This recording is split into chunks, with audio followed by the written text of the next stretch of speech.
is there is a movement that carries us along and takes us into a realm where we shall be able to learn something and to achieve something that will be of benefit to many people, to us and to those whom we serve. Now this summer camp introduces you to another way of doing this kind of work. It started by being called family constellations. And of course we did family constellations. We placed representatives of members of a family, put them in a relationship to one another, and suddenly we realized that people were in contact with others whom they do not know. That there is a connection, a deep connection between those who represent them and those who are represented. And some said, well, that's something wonderful. We shall do now family constellations.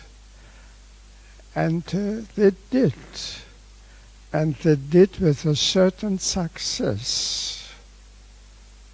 But were they in tune with these great forces that suddenly revealed themselves in a constellation? Were they able, by doing a constellation, to achieve something because they were clever, or whether they had learned a certain method, or did they disregard the greater forces at work?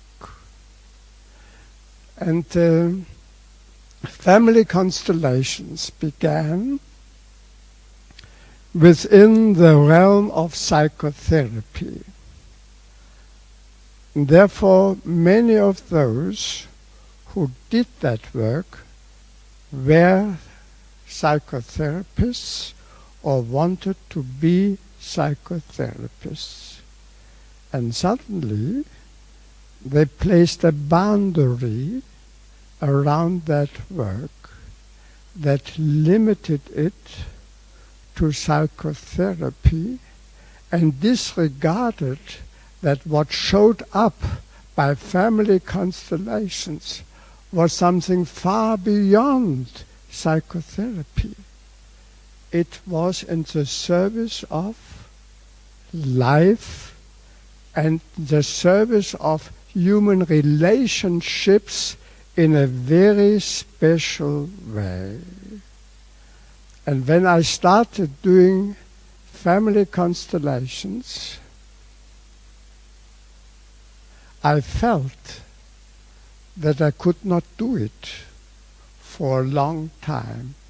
I had seen it by other people, and I was even a representative, and I felt what it meant to be a representative, but I did not dare doing this work because I felt I had not understood what was really going on, and I was not actually taken into service by another greater force that revealed itself in this kind of work.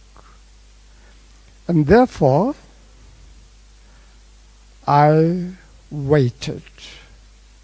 And I wanted to get in tune with these forces. And the first thing that I had to understand was, why are there good people and bad people? Why do we distinguish between good people and bad people? And when we saw a constellation, it didn't make any difference who the representative was, whether it was a good person or a bad person. They were all able to be in tune with something greater. There were no differences there. And so